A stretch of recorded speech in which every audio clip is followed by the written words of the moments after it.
Tengan buena noche, mis amados consiervos y consiervas, hermanos y hermanas, que le servimos al Señor, unos de una manera, otros de otra manera.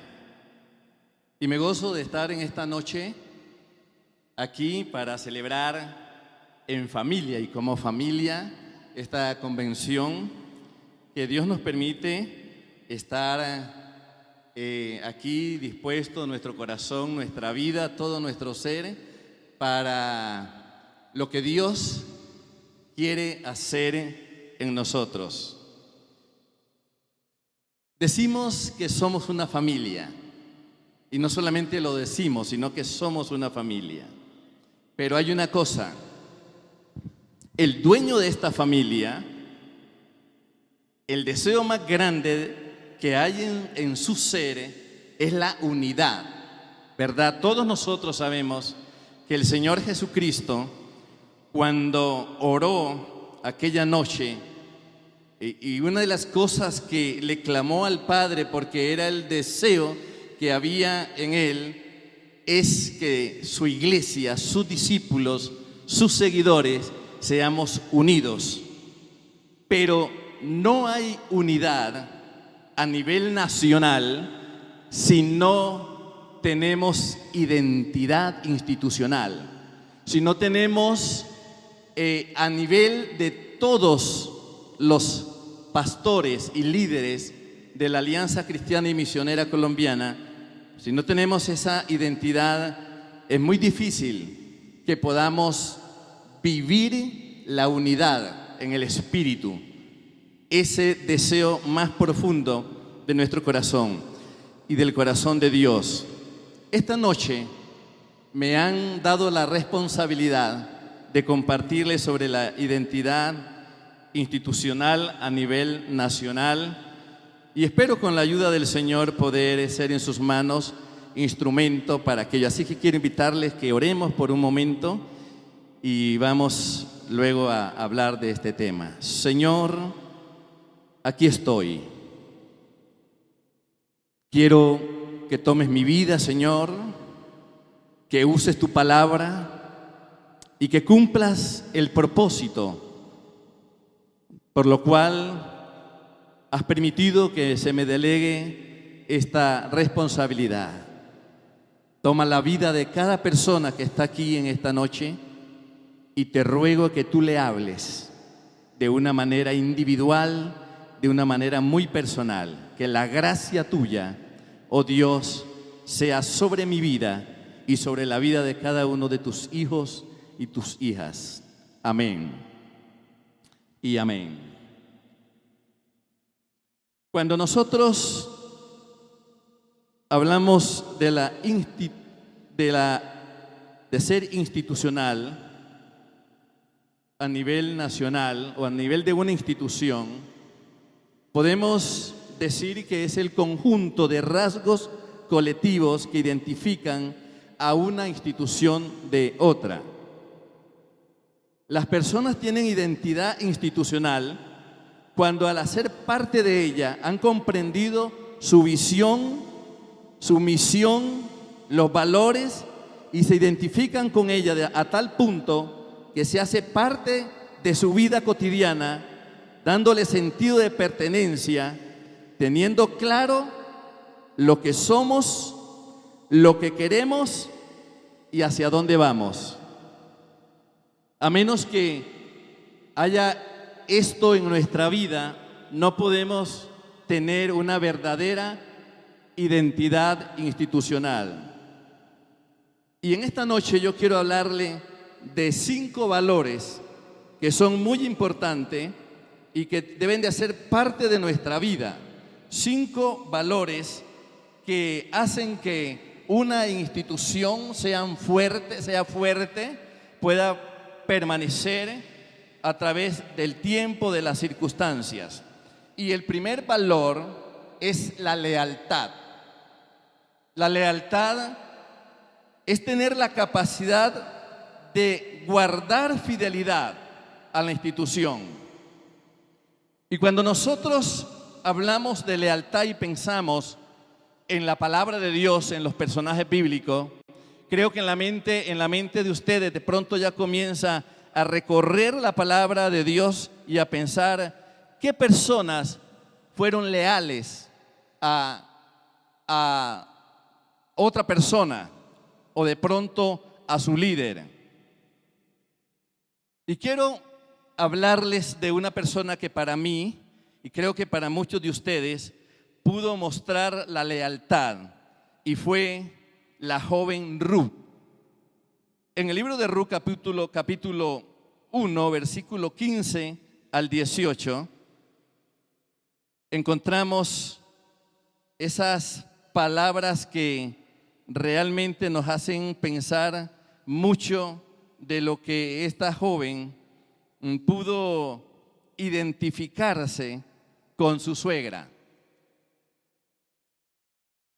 Ustedes conocen la historia, son pastores, así que no tengo que dar tanta explicación.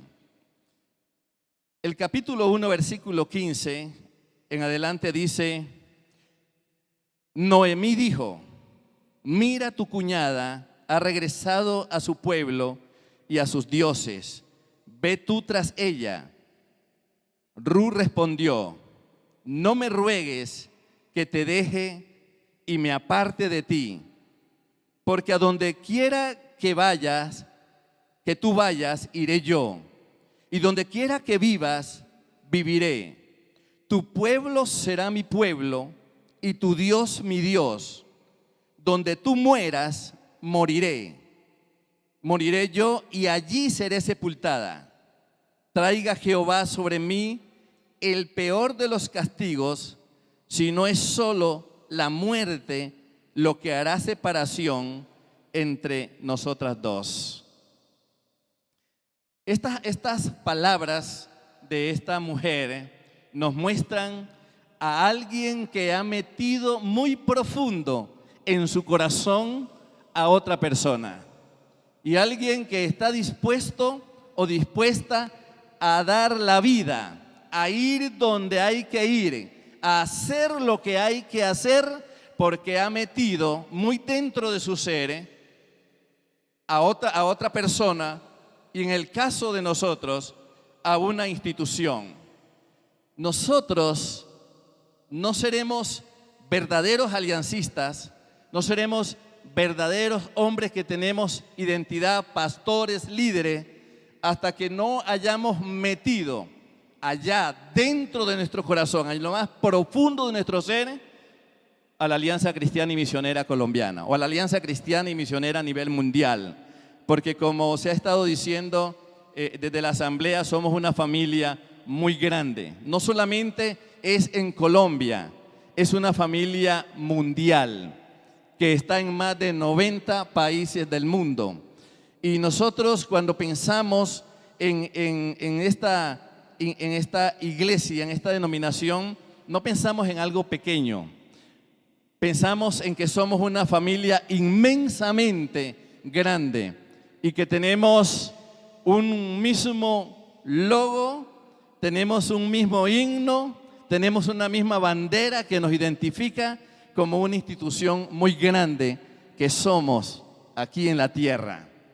Pero es necesario que cada pastor, que cada líder meta en su corazón, así como Ruth metió en su corazón a su suegra, se identificó con ella, y ella no pensó prácticamente en su misma vida, ella pensó más bien en su suegra.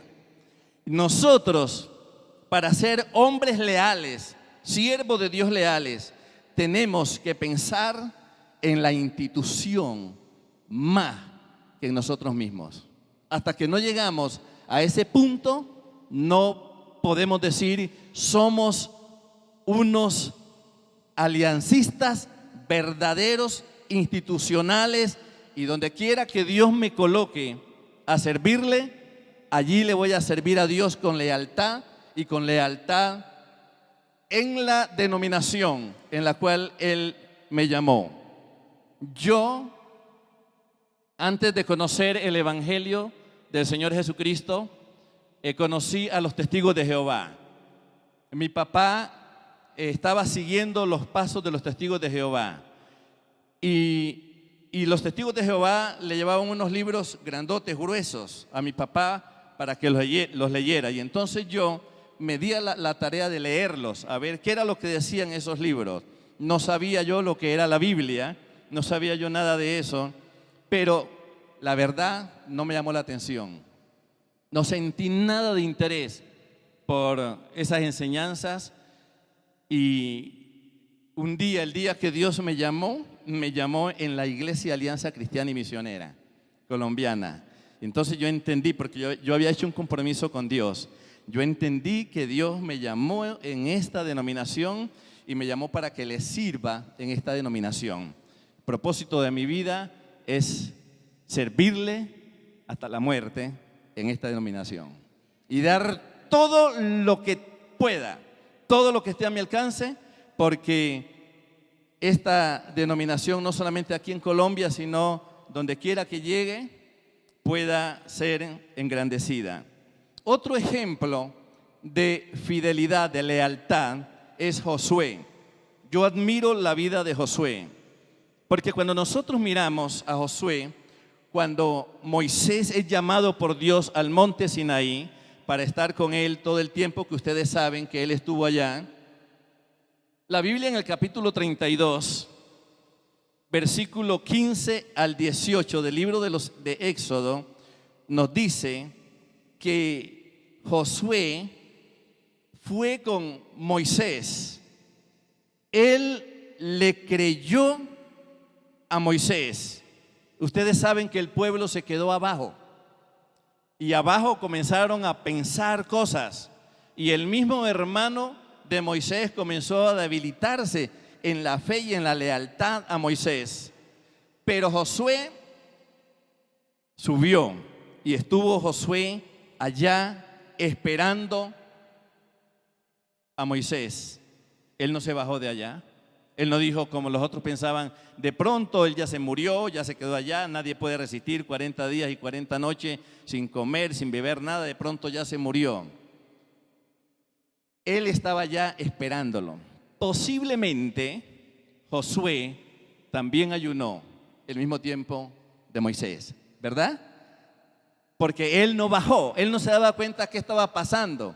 La Biblia nos dice en Éxodo capítulo 32, versículo 15 al 18, lo siguiente: Moisés se volvió y descendió del monte, trayendo en sus manos las dos tablas del testimonio, tablas escritas por ambos lados, de uno y de otro lado estaban escritas. Las tablas eran obra de Dios, y la escritura era escritura de Dios grabada sobre las tablas. Cuando Josué oyó el clamor del pueblo que gritaba, dijo a Moisés: hay gritos de pelea en el campamento. Pero Moisés respondió: no son voces de vencedores, ni alaridos de vencidos. Oigo cánticos de coros. Esto nos muestra que Josué no sabía lo que pasaba allá abajo, porque él se había quedado allá esperando a Moisés. Y todo el tiempo que Moisés estuvo en la cumbre, Josué estaba en cierto lugar esperándolo que regresara. Eso se llama lealtad. Eso es lealtad. La palabra de Dios nos dice en el capítulo 32, 33, versículo 11, lo siguiente: y Jehová hablaba con Moisés cara a cara, como habla cualquiera con su compañero. Luego Moisés volvía al campamento, pero el joven Josué, hijo de Nun, su servidor, nunca se apartaba de en medio del tabernáculo. ¿Sabe por qué? Porque él había metido el proyecto de Dios en su corazón. Porque él había creído que Moisés había sido llamado por Dios, que Moisés era un hombre que Dios lo había llamado para un propósito y para llevarlos a la tierra de Canaán. Una de las cosas que nos hace perder la identidad institucional es cuando nosotros comenzamos a tener desconfianza de nuestros líderes.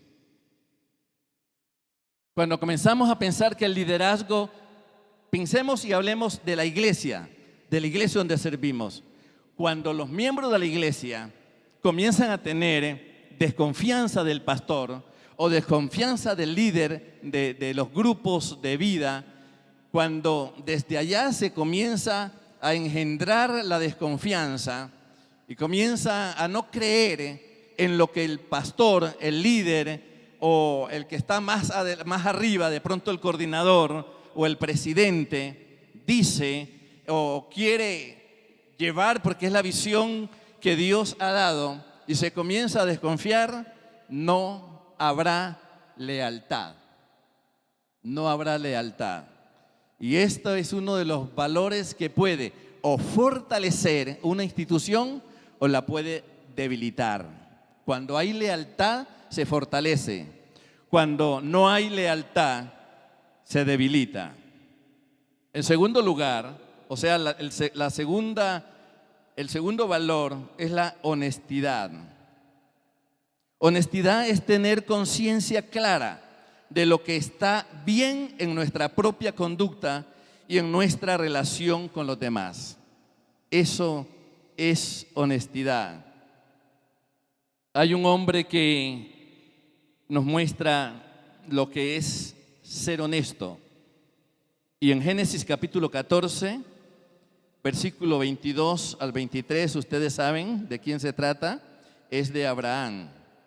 Abraham fue a libertar al sobrino y cuando él regresaba de esa guerra, la palabra de Dios dice que Melquisedec, el rey de Salem, salió para recibirlo y lo bendijo, ¿verdad?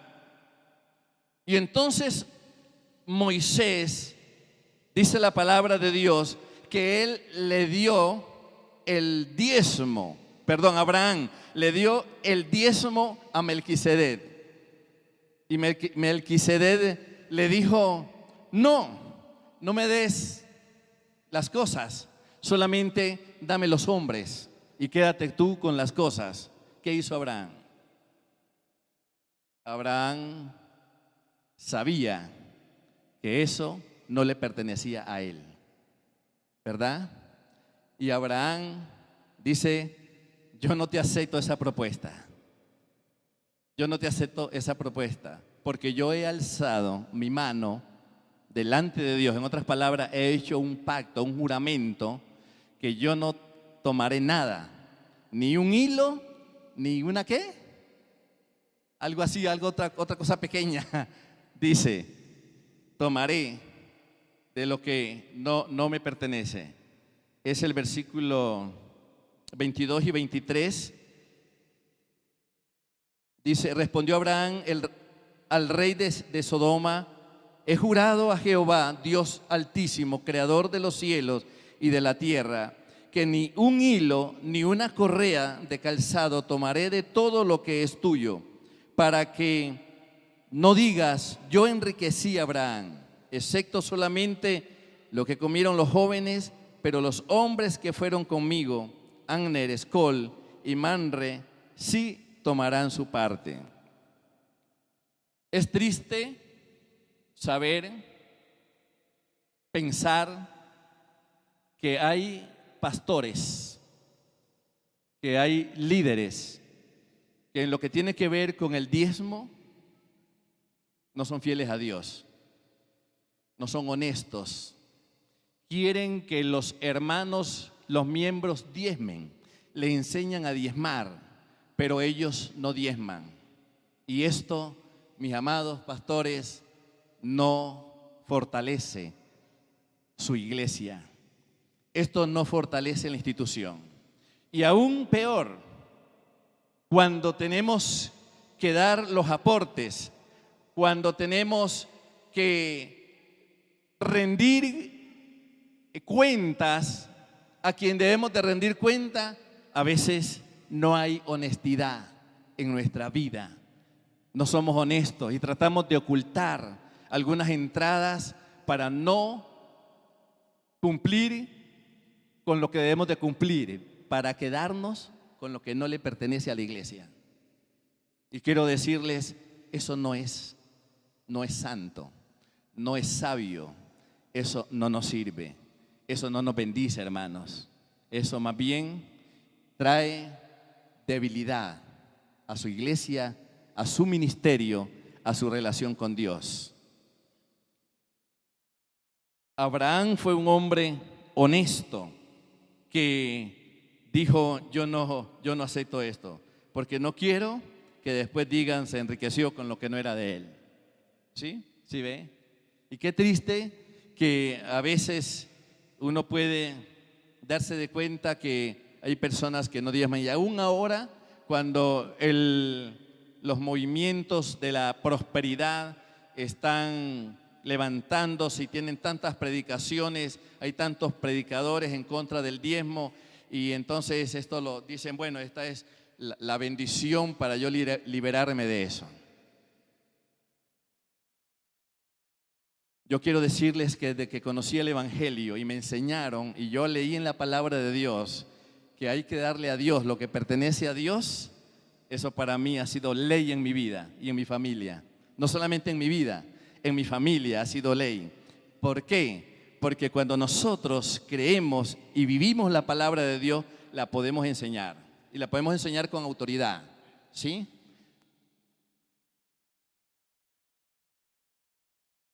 Otro hombre que nos muestra lo que es la honestidad es José.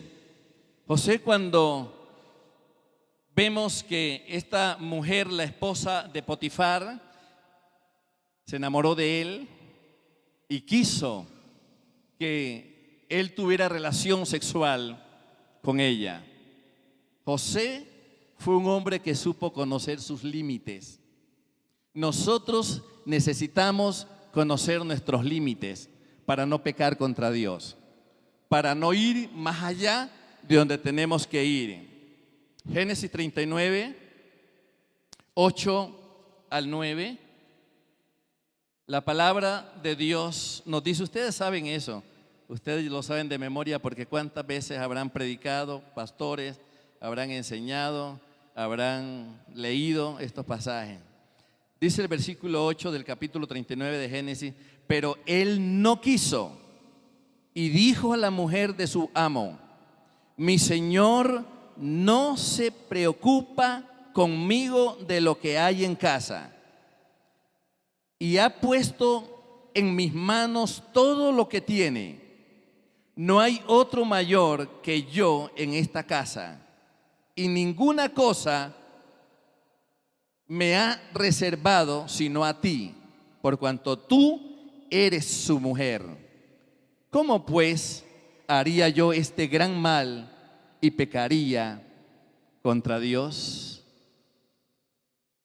Era un hombre honesto, conocía los límites, sabía hasta dónde le era permitido y hasta dónde no le era permitido. Nosotros tenemos que también aprender a ser honestos en toda nuestra vida, en nuestra familia primeramente. Tenemos que ser honestos. Cuando a nuestros hijos le enseñamos, tenemos que enseñarles lo que vivimos. Y tenemos que darle ejemplo de vida para que ellos puedan decir un día, el papá que es pastor, decir, me siento orgulloso. Si hay una cosa que admiro de mi papá, si hay una cosa que admiro de mi mamá, si hay una cosa que a mí me hace grande, es la vida de mi papá. Sigo a Cristo, le sirvo a Cristo, porque he visto en mis padres que son transparentes, que son honestos. Ellos no enseñan en la iglesia lo que no viven en la casa. Y lo mejor para que Dios bendiga, respalde y lleve hacia adelante la obra que Él nos ha encomendado, que en donde nosotros le sirvamos, es ser honestos, es la honestidad. En tercer lugar, el tercer valor es la responsabilidad. Y responsabilidad es cumplir con las obligaciones y trabajos asignados según las normas establecidas. Cuando ustedes piensan en responsabilidad en la palabra de Dios, hay muchos ejemplos, pero a mí me motiva mucho el apóstol Pablo. Hay un versículo que desde muy temprano, cuando comencé la vida cristiana, no sé por qué me encontré con ese versículo, me lo aprendí de memoria, y es Hechos 20:24. En Hechos 20:24, la palabra de Dios dice: pero de ninguna cosa hago caso, ¿verdad? Ni estimo mi vida preciosa para mí mismo, con tal que acabe mi carrera con gozo y el ministerio que recibí del Señor Jesucristo, para dar testimonio del evangelio de la gloria de Dios. Amén. Sí, Pablo lo tenía claro, sabía para qué vivía, cuál era la responsabilidad de su vida. Él no se dejaba mover la proa de la lancha o del barco o la cabrilla del carro, no la dejaba mover, no se dejaba mover de nadie. Él sabía para qué vivía. Él sabía cuál era la razón de existir. Él sabía que tenía una responsabilidad, que tenía un compromiso con el Señor Jesucristo. Y entonces él pudo decir: de ninguna cosa hago caso. En el ministerio hay muchas cosas, hay muchas ofertas, hay muchas cuestiones que a veces, cuando estamos en los momentos más críticos, cuando pensamos que como que Dios se olvidó y como que me equivoqué del camino, nosotros de pronto dejamos que la proa se mueva para otro lado, para allá o para acá, y permitimos que se mueva. Y entonces comenzamos a enredarnos y comenzamos a dejarnos llevar y a buscar soluciones por otro lado. Yo quiero decirles, amados pastores, jóvenes, sobre todo, porque pues yo ya estoy, si todavía estoy así, pero ya como que, ¿verdad? La curva. Pero quiero decirles, cuando uno tiene conciencia y claridad que Dios lo llamó, usted tiene que estar dispuesto a pagar el precio, usted tiene que estar dispuesto a sufrir cuando hay que sufrir, usted tiene que estar dispuesto a morir en la guerra, en la lucha, en la causa a la cual el Señor le llamó. Porque Dios muchas veces primero nos prueba, primero prueba nuestra fe. Esa situación de que ahora la gente entra al ministerio por una imposición de mano y por una profecía que se le da y que se cree que ya tiene las naciones en las manos y que es alguien que ya pues tiene todo el respaldo de Dios y que piensa que es tan fácil. No es así. Hay que pagar precios y a veces nosotros no sabemos. Cuando vienen las circunstancias, vienen esas cosas que nosotros no esperamos, que nunca pensamos que nos podían suceder. Nosotros tenemos que mantenernos firmes y decirle a Dios: o usted me saca adelante o usted se le acaba el proyecto conmigo. Y Él nunca va a dejar que el proyecto que Él tiene con nosotros se termine, ¿verdad? Él nunca va a dejar eso. Nosotros tenemos que ser hombres responsables, pastores, ministros, líderes. Tenemos que tener responsabilidad con el llamado que Dios nos ha hecho. Pablo dijo en 2 Timoteo capítulo 4 versículo 7, ¿verdad? Cuando ya Él sabía que su fuerza se terminaba y que tal vez su tiempo ya se estaba terminando aquí en la tierra. ¿Alguien lo puede decir de memoria?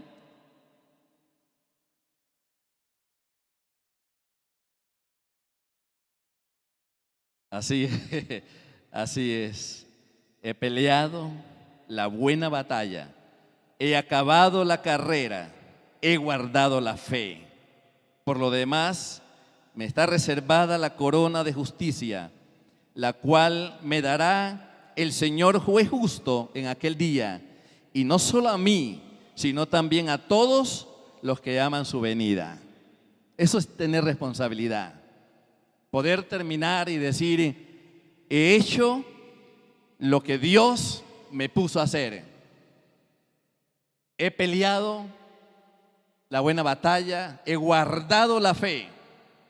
Y nosotros, aquellos a quien Dios ha llamado, vivimos por fe. Y vivimos por fe y para fe. Nosotros tenemos que abandonarnos en las manos del Señor. Me acuerdo que el pastor Elpidio, que fue mi pastor, cuando se dio cuenta que me habían encomendado ir al Charco como misionero para reemplazar al pastor Clímaco Gómez, que era el que estaba en el Charco, él me dio un consejo y él me dijo: Vicente, nunca dependa de los hombres. Usted dependa solamente de Dios. Y yo entendí ese consejo y lo metí en mi vida. Y ese consejo me ayudó mucho, porque yo tuve tiempos de muchas limitaciones, de crisis tremendas, de crisis que muchas veces uno dice, hasta aquí llegó todo. Y en una ocasión, cuando yo estaba pensando en eso, me tocó ir, fue en el año 1990, me tocó ir a Bogotá a un congreso que hicieron de parte de los ministros de Bogotá, algunos ministros, César Castellanos y otros, y fui allá. Y sucede que en ese evento, cuando yo estaba pensando tirar la toalla, ya estaba otra vez pensando en los tiburones, estaba pensando en el mar, estaba pensando en otra actividad. Fui a Bogotá y allá Dios me hizo cambiar otra vez los pensamientos. Y me hizo entender que no era que Él no me había llamado. Y me clarificó a través de un hombre de Sri Lanka, de la India, por allá una isla de la India que se llama Sri Lanka. Un hombre que no sabía nada de mí. Ese hombre hablaba como que si era el único que estaba allí en Corferia, como si era la única persona que estaba allí.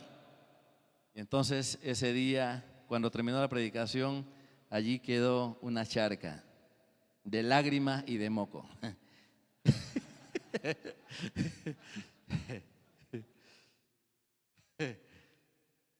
Y de verdad que a partir de ese tiempo dije, no hay reversa, no hay reversa.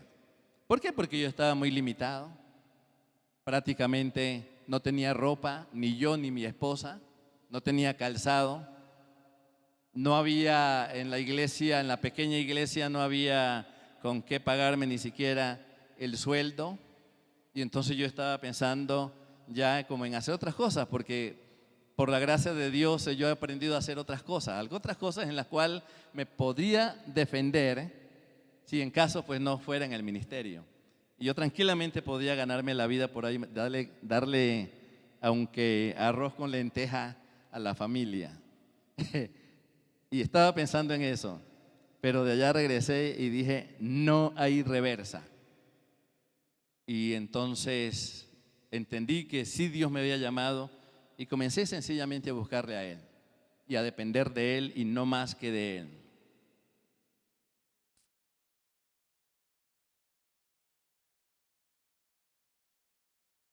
Responsabilidad también nos muestra a dos hombres conocidos por todos nosotros. Caleb y Josué, cuando los mandó Moisés a explorar la tierra, ¿verdad? Y regresaron con el informe y los 10 comenzaron a dar su informe y a decir es imposible y no se puede. Allá esos hombres son muy grandes, nosotros parecemos como gusanos delante de ellos. No vamos para allá, regresémonos para Egipto. Y la Biblia nos dice en el capítulo 13 de Números y en el capítulo 14 que estos dos hombres, Caleb y Josué, cuando miraron que estaban dando ese informe que era completamente negativo, y cuando el pueblo ya estaba llorando y gritando y desesperados que debían de regresarse y que no siguieran ese plan de Moisés, y estaban diciendo busquémonos otro líder, busquémonos a otra persona y devolvámonos para Egipto, dice la Biblia que ellos rompieron la ropa. Les dio tanta rabia, no sé qué se puede decir, que dice la Biblia que ellos rompieron la ropa y entonces irrumpieron y dijeron, no es así como dicen. Ustedes saben eso, ¿verdad? No es así como dicen. Nosotros podemos, vamos a conquistar, no son invencibles. Si Dios nos trajo, si Dios va con nosotros, es posible, no es imposible. Eso es tener responsabilidad ante su líder, porque los 10 fueron irresponsables. Pero ellos trajeron un informe que era responsable. ¿Por qué? Porque ellos estaban identificados con su líder. Ellos estaban identificados con su líder. La Alianza Cristiana tiene varios gentes, ¿verdad? Está el Codín, el Codir y el Codil. Yo le pregunto en esta noche, ¿hasta qué punto usted está identificado con su Codir como pastor, no? ¿Hasta qué punto está identificado con su Codir? ¿Hasta qué punto está identificado con su coordinador regional? ¿Hasta qué punto está identificado con el Codil, con el Codín? ¿Hasta qué punto está identificado con el presidente? Si nosotros no tenemos identidad institucional a nivel nacional, no podemos llegar a donde queremos ir, porque llegará el momento donde cada uno agarra para su lado, porque cada uno hace lo que mejor le parece en la vida y eso no nos garantiza absolutamente nada. El cuarto valor es el respeto. En una institución tiene que haber respeto. Si no hay respeto, hay desorden. Y respeto es valorar a los demás como a uno mismo. Eso es el respeto. Y la Biblia nos dice, el apóstol Pablo, que nadie piense ser superior a los demás, ¿verdad? El respeto es algo importantísimo para que los planes de Dios puedan cumplirse, se puedan llevar a la cabalidad, a la realidad. David es un hombre que nos muestra, nos enseña qué es el respeto. En 1 Samuel capítulo 24, versículos 4 al 6, nos muestra cómo David, que había sido llamado por Dios, que ya había sido ungido, que ya tenía un grupo que lo seguía, podía haber aprovechado esa noche la oportunidad para matar a Saúl. Y cuando sus mismos súbditos le estaban diciendo, esta es la oportunidad, Dios lo ha entregado en sus manos, David, usted tiene, ahí es Dios que se lo ha puesto, hombre, córtele la cabeza. Dijo Abner, deme a mí la responsabilidad, no lo mate usted, deme la lanza y yo de un solo, ni siquiera le voy a dar dos, no, dos no, de un solo lo dejo allí. Pero David fue un hombre que supo respetar la autoridad. 1 Samuel capítulo 24, les estaba diciendo, bueno, en la pantalla debe estar, ¿verdad?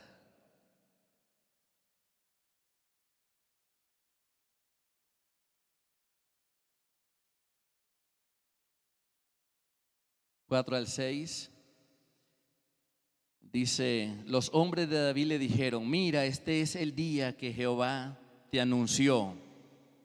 Yo entrego a tu enemigo en tus manos y harás con él como te parezca. David se levantó y calladamente cortó la orilla del manto de Saúl. Después de esto se turbó el corazón de David, porque había cortado la orilla del manto de Saúl. Y dijo a sus hombres, Jehová me guarde de hacer tal cosa contra mi Señor, el ungido de Jehová. No extenderé mi mano contra él, porque él es el ungido de Jehová. Eso se llama respeto. Respetar al ungido de Jehová. Y cuando nosotros, en el nivel que estamos, respetamos al ungido de Jehová, que está por encima de nosotros, seguramente el que está después de nosotros también nos va a respetar. Porque ese es como un principio espiritual. Cuando yo no respeto a mi superior, mi discípulo posiblemente tampoco me va a respetar. Y a mí me parece muy motivador la situación de David, porque Dios le había dicho que iba a ser el rey, le había dicho que iba a entregar los enemigos, y él dijo, esta es la oportunidad, esta es la oportunidad. Pero él dijo, yo no haré eso, porque yo tengo respeto de ese hombre, porque es el ungido de Jehová. Otro hombre que yo miro que tuvo respeto, aunque fue un gran hombre, fue Moisés. Moisés, cuando el suegro vino, le visitó y le miró en la tarea que él estaba. Y entonces sucede que el suegro se puso a aconsejar a Moisés.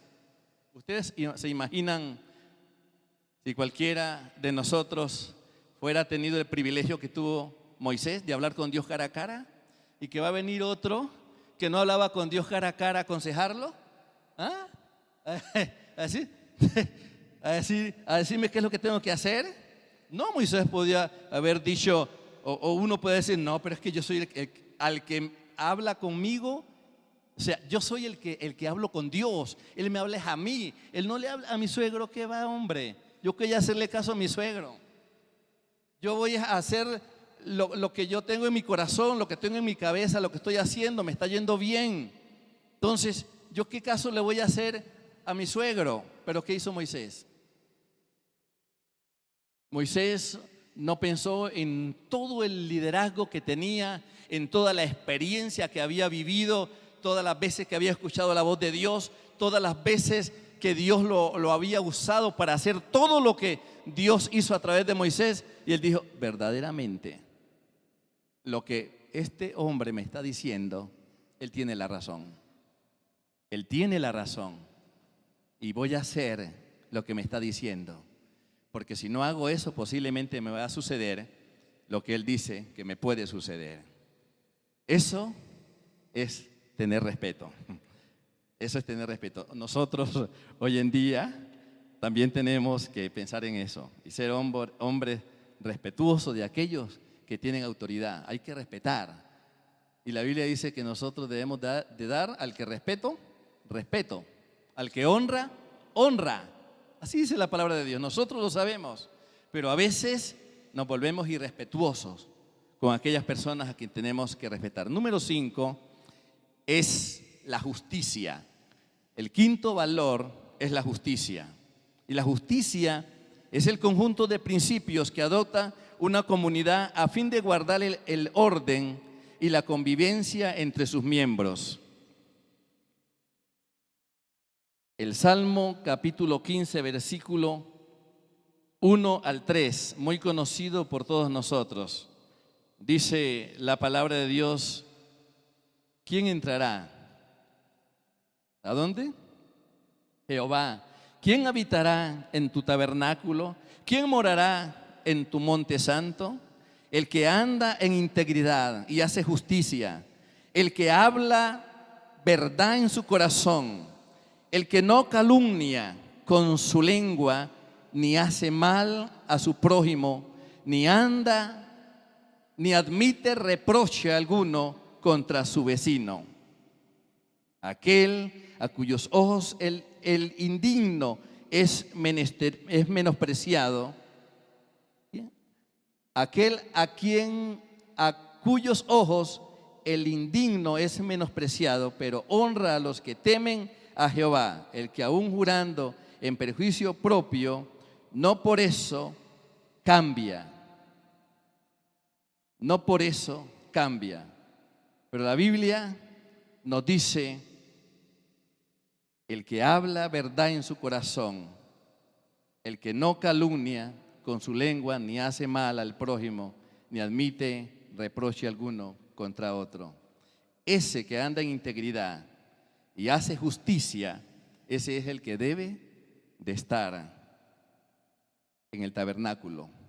Ese es el que debe de servirle a Dios, el que practica la justicia. El Salmo 132, versículo 9.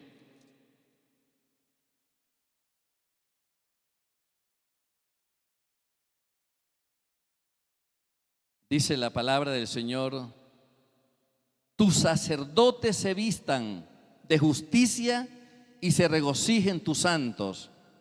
Por amor de David tu siervo, no vuelvas de tu ungido el rostro.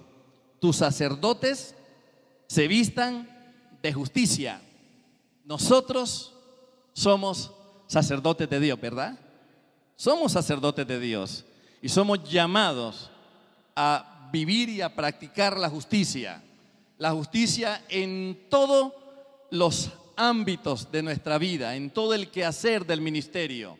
Tenemos que practicar la justicia. Y yo quiero decirles en esta tarde, en esta noche, mis amados consiervos, con mucho respeto, pero a veces yo noto que como si hubiera una situación de injusticia en el corazón de algunos, cuando en cuestiones como lo de misiones, de la ofrenda misionera o la promesa de fe, unos están dispuestos a dar, a apoyar, pero otros se rehúsan a hacerlo. Eso es injusticia. Eso es injusticia que yo esté dispuesto o contento con que otros den, pero yo no doy. Yo me pregunto, ¿por qué estoy en la iglesia del Charco? Y me pregunto, ¿de quién es la iglesia del Charco? ¿De quién es? ¿Y yo por qué estoy en la iglesia del Charco? Porque Él me llamó, ¿verdad? La iglesia del Charco no es mía. Yo tengo 36 años de servir allí, pero esa iglesia, yo tengo conciencia, esa iglesia no es mía. Esa iglesia es del Señor, ¿sí? Y esa iglesia tiene que servir para apoyar la obra del Señor, los planes del Señor, la visión de Dios. La visión de Dios es que el evangelio sea predicado a toda criatura en todo el mundo. ¿Y cómo es que yo voy a tener la conciencia que soy llamado por Dios, que es el dueño de la iglesia del Charco? Y yo voy a decir, yo no estoy dispuesto, me duele, me pesa para apoyar las misiones, que es tan importante, que de pronto realmente es la razón de nosotros existir aquí en la tierra, es para predicar el evangelio a quien no lo ha oído. Y nosotros muchas veces somos injustos en esa situación. Y de eso tenemos que arrepentirnos para que la institución sea más fuerte. Y tenemos que arrepentirnos y decir, Señor, confesar y decir, Señor, yo no tengo identidad institucional. Y yo creo que en estos días es necesario que lo hagamos para que haya un rompimiento de cosas que hay que romperse para que la Iglesia Alianza Cristiana vaya donde tiene que ir, ¿sí? Avance como tiene que avanzar la Iglesia de Colombia. En Hechos capítulo 10, versículo 35, cuando Pedro fue a predicarle a Cornelio, la palabra de Dios dice que una de las cosas que Pedro tenía que decirle a Cornelio es que Dios se agrada. ¿De qué se agrada Dios? Del que le teme y hace justicia, Dios se agrada. Así que si nosotros queremos que Dios se agrade de nuestra vida, debemos de tener claro, ¿sí? Debemos tener claro que debemos de practicar la justicia con nuestros miembros, con nuestros hermanos de la iglesia. Tenemos que practicar la justicia en nuestra casa, con nuestra esposa, con nuestros hijos, con la nuera, con el yerno, con los que viven, con la empleada, la que sirve. Tenemos que practicar la justicia, porque a Dios le agrada la justicia.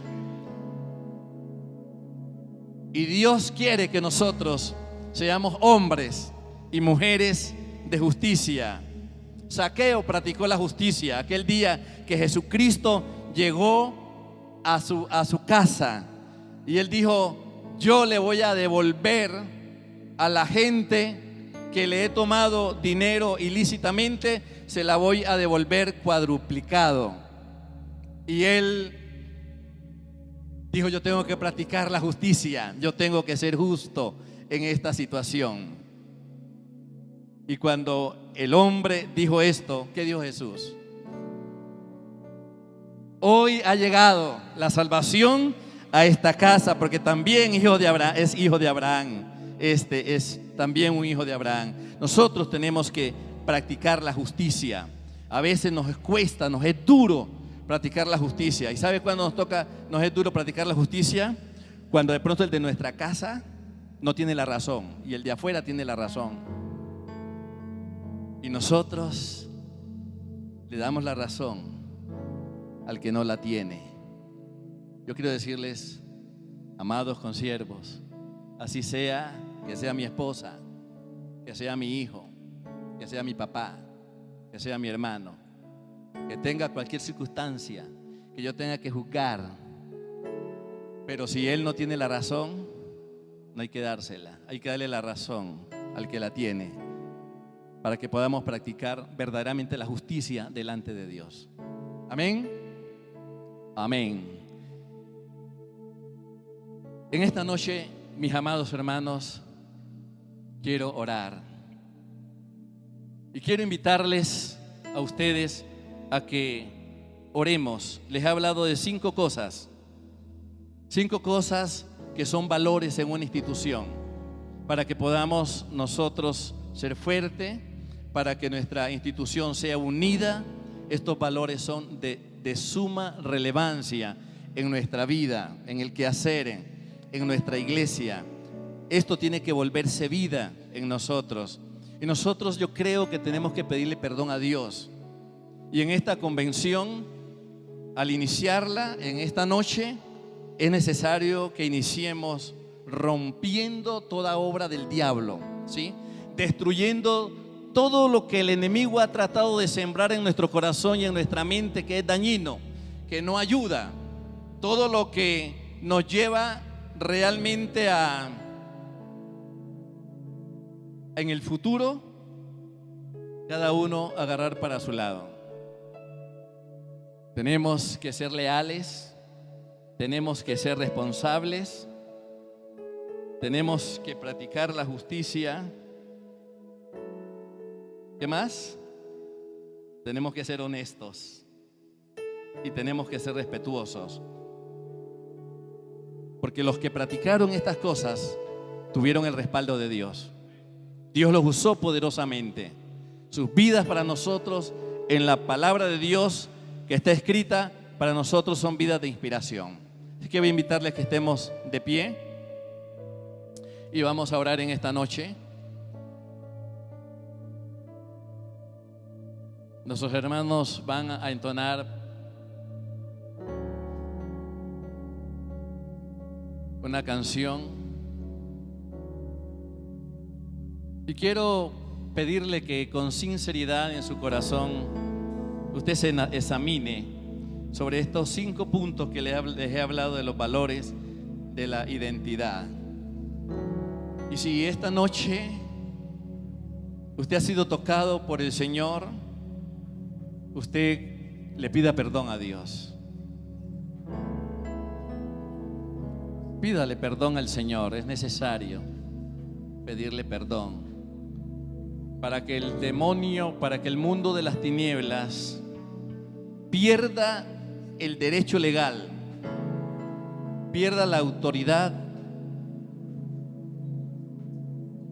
que tiene en contra de nuestras vidas, en contra de la Alianza Cristiana y Misionera Colombiana. Es necesario pedir perdón, es necesario arrepentirse. Y si algunos de ustedes sienten en su corazón de pronto venir acá adelante y confesarle al Señor y pedirle perdón y decirle: Señor, yo he estado fallando, yo no he sido leal, yo en ocasiones no he sido respetuoso, en ocasiones no he practicado la justicia, en ocasiones mi compromiso no lo he llevado a cabo como debo de llevarlo. Es necesario hoy que usted venga acá en esta tarde con sinceridad. Si nosotros queremos que haya un rompimiento, tenemos que ser nosotros los que permitimos que eso se rompa. Así que usted se puede arrodillar y usted puede decirle al Señor con sinceridad tantas cosas que de pronto hay en su corazón, que usted dice: Dios me ha hablado y yo tengo que responder a ese llamado de Dios.